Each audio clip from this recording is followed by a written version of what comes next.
예, 여야 대표 의원들 모시고 정치 현안에 대해 얘기하는 적주 한판 시간. 자, 앞으로 국민의힘 최형두 의원과 또 격주로 만나게 됐습니다. 근데 오늘 최 의원님이 한덕수 총리 후보자 인사청문특위 위원이셔가지고 청문 일정상 오늘은 전화로 연결하겠습니다. 네, 의원님 나와 계시죠? 네, 안녕하십니까. 예, 오늘 많이 바쁘셨죠, 오늘도? 정신이 없습니다. 네. 청문회 아직도 진행 중인 거죠, 의원님? 네, 잠깐 저녁 시간 갖고 있습니다. 예, 자 다다음 주부터는 이제 그 스튜디오에서 뵙기로 하고요. 진 작가님과 우리 김성현 소장과 인사 나눠주세요. 네, 안녕하세요. 안녕하십니까. 네. 자, 일단 청문회 얘기에 앞서서 이 검수완박 입법 관련 질문을 좀 드려야 될 것 같습니다. 오늘 오전에 예, 이제 예. 형사소송법 개정안이 국회 본회의를 통과했고 오늘 네네. 오후 국무회의에서 이제 대통령이 이제 법안을 공포했죠. 자, 이러한 네네. 상황 의원님 어떻게 보고 계십니까? 이게 무엇을 위해서 이렇게 급히 군사 작전하듯이 서두르는지 정말 국민들이 이해하기 어렵다고 생각을 합니다. 예. 그래서 오늘 형사소송법 개정안 얘기에 대해서는 정의당도 좀 기권을 했습니다. 예. 이 절차를 진행하는 너무 무리한 절차, 이게 사실은 국가의 그 형사사법 체계를 흔드는 뒤바꾸는 중요한 사안입니다. 그래서 OECD 같은 경우는 이제 글로벌 스탠다드라든가 선진국에서 어떤 사법이라든가 세제라든가 또는 경제 제도라든가 이런 데한 스탠다드를 같이 논의하는 국제 기구 아니겠습니까? 거기서도 상당히 그 부패 수사에 영향을 미치게 될 수 있다라는 이제 걱정을 했는데, 그런 모든 걱정을 좀 떨쳐내고 무슨 군사 작전하듯이, 또 특히 오늘 마지막 우리가 참 걱정했던 것은, 원래 국회 본회의는 통상 오후 2시에 하게 되어 있습니다. 왜냐하면 국회 본회의 전에 상임위를 많이 해야 되고 해서. 예. 근데 이제 정부의 국무회의는 원래 오전 10시로 되어 있습니다. 통상적으로. 이 순서를 왜 오늘 꼭 이걸 통과시켜야 됩니까? 오늘 더구나 검찰청 수법에서 검찰의 직접 수사 대상을 줄인 것에 대해서도 국민적인 이런 큰 저항과 분노가 있지만 의구심이 커지고 있지 않습니까? 그런데 사실 오늘 형사소송법 개정안은 이게 더 큰 문제가 있는 것이, 그래서 경향신문 같은 진보 언론에서도 지금 이 형사소송법 개정안으로 피해자들이 다시 법적 피해를 복구하고 검찰이 혹은 경찰에서 좀 더 미진했거나 잘못된 사건을 다시 볼 수 있는 기회를 박탈하는 굉장히 좀 심각한 문제다. 그래서 이 문제는 재개정 논의가 있어야 된다라고 이야기할 정도거든요. 근데 오늘 이제 문재인 네네. 대통령이 이제 국무회의에서 통과시키면서 이런 말을 했죠. 검찰의 선택적 정의에 대한 우려가 여전하다. 그래서 수사 기소 분리를 더 나간 이유가 있다라고 입장을 발표했습니다. 대통령 입장은 어떻게 들으셨어요? 대통령님 입장도 이해가 안 됩니다. 왜냐하면은 1년 전에 대통령의 사법개혁이라는 체제가 완성이 됐거든요. 예.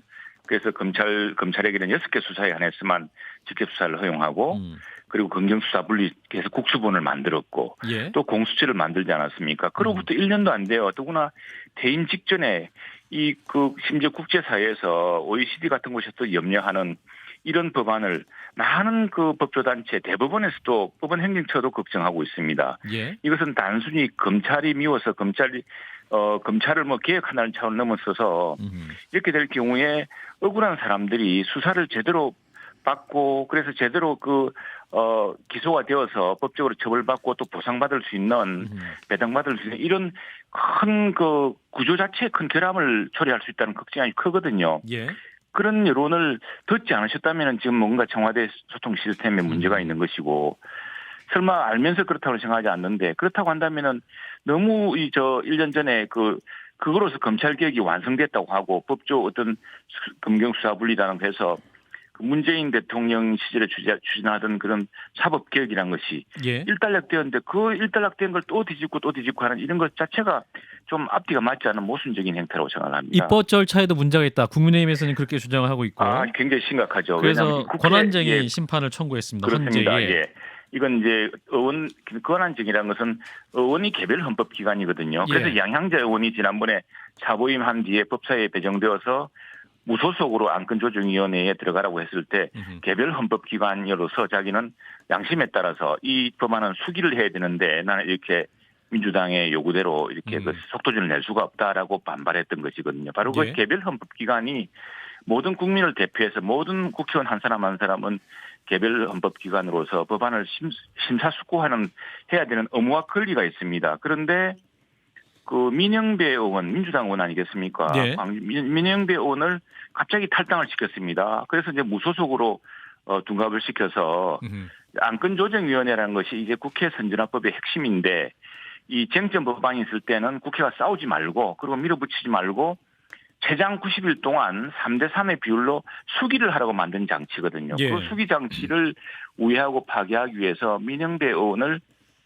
제가 자꾸 특정 의원을 들먹여서 미안합니다만 어쨌거나 여당 의원을 갑자기 탈당시켜서 야당 의원이라도 우기면서 그 여야 3대 3 몫을 예. 4대 2로 바꿨다는 것 자체가 이게 지금 국회가 선진화법을 보장하고 특히 헌법에 보장된 국회의원 개인의 법률의 심사권을 박탈하는 행위이기 때문에 문제가 많다. 이제 입법 심사권을 박탈당했다고 주장하는 것이고 이건 아마 헌법재판소에서 굉장히 엄중하게 다뤄야 될 사안으로 생각하고 있습니다. 네, 그리고 그게 거기부터가 시작된 것이죠. 많은 민주당 의원들도 이걸 그렇게 서둘 일이 아니지 않느냐라고 우려하고 그랬는데 그리고 정의당까지도 이제 그때 우려하고 그랬었거든요. 예. 근데 그건 그렇고 말이죠. 일이 이렇게 꼬인 네네. 것은 국민의힘에서 권성동 원내대표죠. 그분이 네네. 그 중재안을 받아버렸거든요. 그거는 국민의힘의 입장에서 맞습니다. 봐도 이 법안이 우리한테 나쁘지 않다. 어차피 이거 권력자들 건드리지 못하게 하는 거니까 얼마나 좋냐.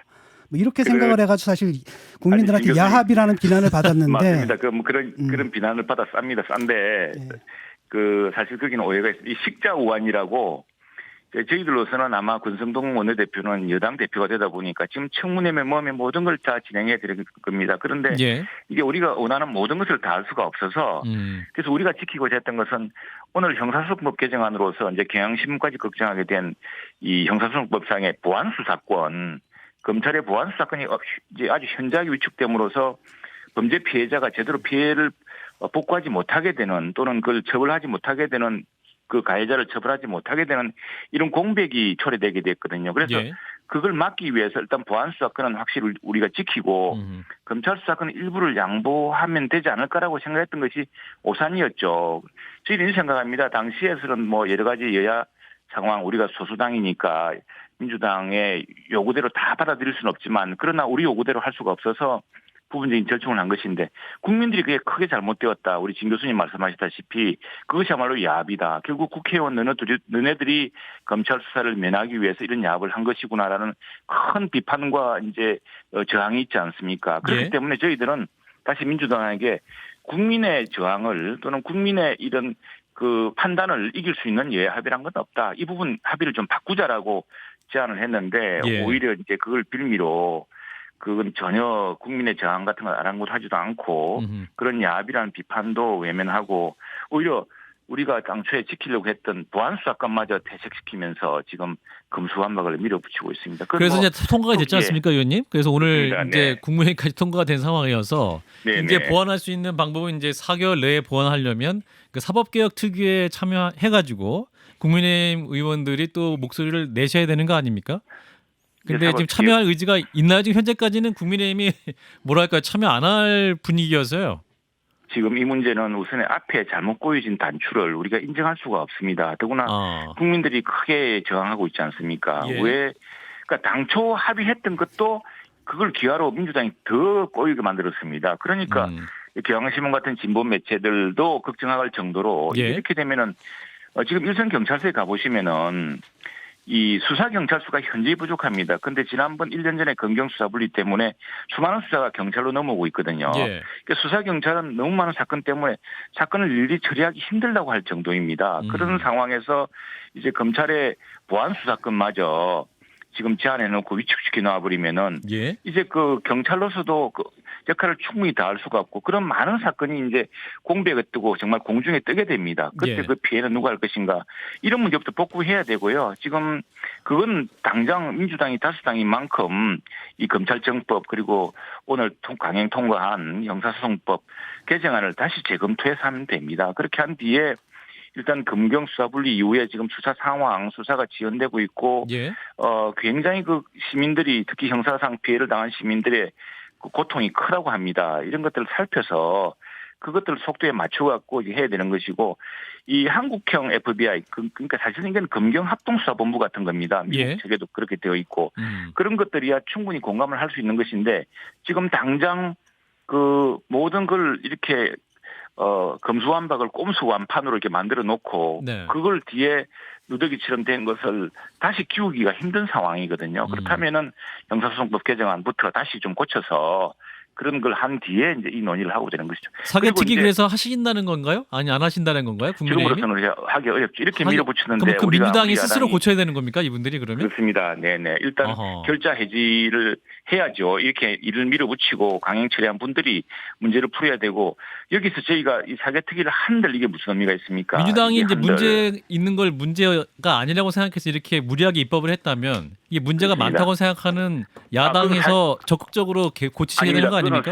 사개특위에서 해결하는 문제가 아니고요. 예. 법사위에서 형사소송법 개정안을 다시 개정하는 데서 시작을 해야 됩니다. 다시 개정하는 사개특위는 이걸 전제로 해서 뭘 만드는 것이거든요. 무슨 제3의 기구를 만드는 것인데 예. 지금 그 사이에 당할 국민들의 피해 또 그동안 범죄가 이제 범죄자들이 처벌받지 않은 상태로 도주하거나 또는 방치되는 사태를 막기 위해서라도 당장의 형사소송법 발효 시점부터 다시 조정한다거나 그걸 바꿔야 되는 것이고 알겠습니다. 지금 사개특위는 완전히 잘못된 법을 그대로 놔둔 채 제3의 기구를 만든다는 것이기 때문에 완전히 그 순서가 논의의 차원이 다른 것입니다. 신 작가님? 윤석열 당선인이 오늘 뭐 검경 협의체를 만들어서 이 새로운 입법으로 인한 그 빈틈들을 메꾸겠다 대통령령으로 이렇게 말씀하셨거든요. 그런데 그게 가능합니까? 아마 당선인으로서는 사실 당선인이 검경 수사 분리에 대해서 찬성론자였습니다. 당선인은 후보 시절에도 저희들이랑 만나서 이야기할 때 제가 들어보면은 검찰이라는 것은 한 10개 정도 한 해 한 10개 정도 굉장히 지능적이고 고도화된 사건이어서 좀 사회적 경종을 울려야 될 그런 대형 권력 범죄, 대형 금융 범죄 이런 것만 하고 대부분의 수사는 경찰이 해야 된다. 검찰은 그 경찰 수사를 보완하는 기소를 통해서 국민들을 안전하게 살 수 있도록 또 범죄 피해로부터 그 보상을 다시 복구될 수 있도록 이렇게 해줘야 된다는 그 원칙론자였습니다. 그래서 그리고 이 형사사법 체계를 가장 잘 알고 있기 때문에 지금 사실 그 공백은 조금 전에 말씀드렸습니다만 경찰도 수사경찰은 지금 힘들 지경이거든요. 수사경찰이 기피 부서라고 하지 않습니까? 수사 사건이 쌓여가지고 아주 힘들어서 고통을 호소하고 있는데 그렇다고 한다면 그걸 실제로 검경이 이런 문제 서로 협력해서 이제는 과거는 뭐 검사가 영감이라 그랬습니다. 우리 공공의적 영화 같은 걸 보면은 그러나 지금 경찰도 경찰대학교 출신 간부들도 경찰의 수준도 높아지고 해서 검사들이 지금 경찰을 그렇게 보지도 않습니다. 그렇기 때문에 검경이 어떤 동등한 수사 협력 체계를 만든다면은 우리 국회가 잘못 만들어 놓은 입법 체계를 보완할 수 있는 현실적으로 보완할 수 있는 방법을 또 강구할 수 있지 않을까 싶습니다. 의원님 그럼 지금 당선자 측에서 이야기했던 국민투표 이번 지방선거에 맞춰서 하는 것에 대해서는 논의가 좀 더 진전이 됐습니까?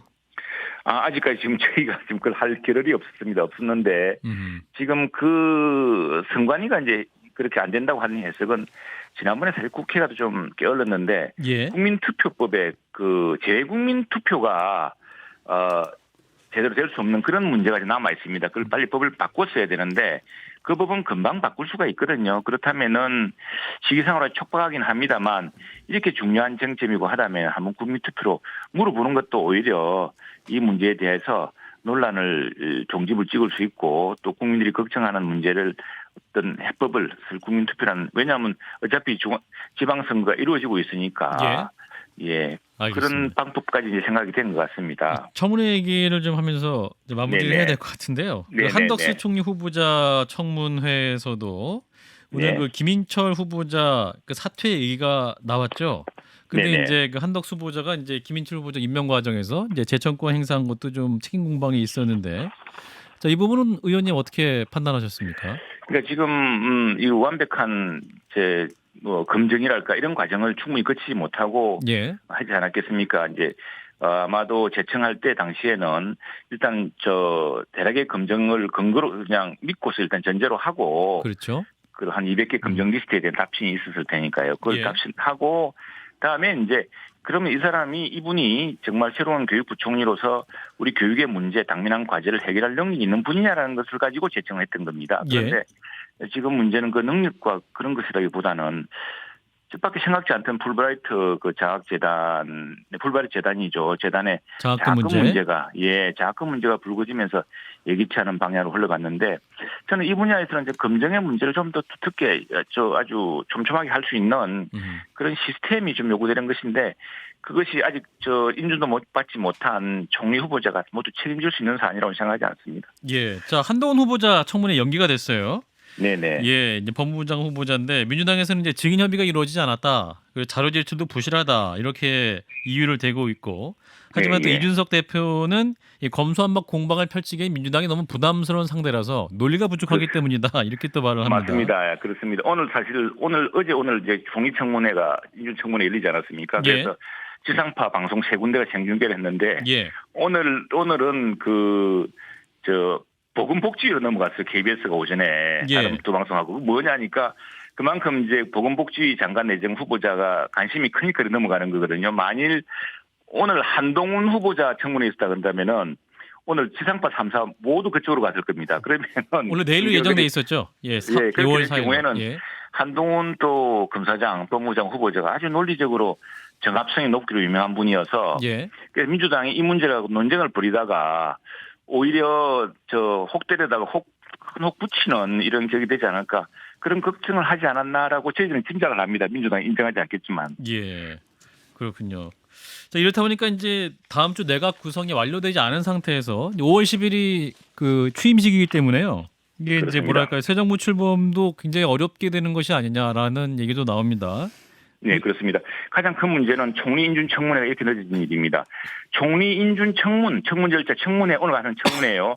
이건 모두 21일 내에 끝냈습니다. 그리고 오늘 28일째거든요. 총리 청문 요청한 지가. 종전은 28일 내는 표결까지 다 끝났습니다. 근데 이게 이제 차기 정부를 구성하는 첫 단추 같은 것인데 이게 지연됨으로써 차기 정부가 구성되는데 굉장히 큰 어려움을 겪게 됩니다. 그래서 오늘 저희들은 어제 오늘 계속 호소한 점이 우리 당내에서도 총리 후보감이 있고 우리도 젊은 후보를 내세울 수 있고 우리도 안철수 위원장 같은 분을 할 수도 있었고 우리 당내 중진들이 많았지만 우리가 한덕수 후보자를 한 이유는 민주당에서 총리를 하신 분이고 또 한미 FTA라든가 통상 경제 지금 우리 국내의 환경이 퍼펙트 스톰이라고 불릴 만큼 일어날 수 있는 모든 나쁜 일이 한꺼번에 몰려오고 있는 그런 상황이기 때문에 그걸 능숙하게 해볼 수 있는 경력자 그리고 무엇보다도 참여정부 때 80%에 가까운 여야 합의를 통해서 총리로 인준한 이분을 우리가 내세웠던 것인데 이미 2007년에 검증이 끝난 것까지 다시 끄집어내어서 다시 30년, 40년 전 이야기를 한다면은 우리가 어떻게 당면한 국가적 위기를 극복할 수 있겠느냐 이렇게 호소하고 있습니다. 호소하고 있고 그동안 김현장 의혹이라든가 이런 것들을 오늘까지 청문회를 했는데 정인까지 불러서 오늘 했습니다. 지금 또 8시부터 다시 속해야 되는데요. 그런 대목에서 후보자 자신도 열심히 성실하게 답변을 하고 있고 저희들도 또 궁금한 대목을 국민들을 대신해서 묻고 있고 민주당이 아주 그냥 칼을 갈고서 지금 검증하고 있기 때문에 그런 문제에 대해서 아마 여러 가지 의구심이라든가 이런 것들이 좀 해소되기를 정말 바라고 있습니다. 의원님 말씀 여기까지 듣겠습니다. 고맙습니다. 네, 고맙습니다. 네, 격조 한판 국민의힘 최영두 의원이었습니다.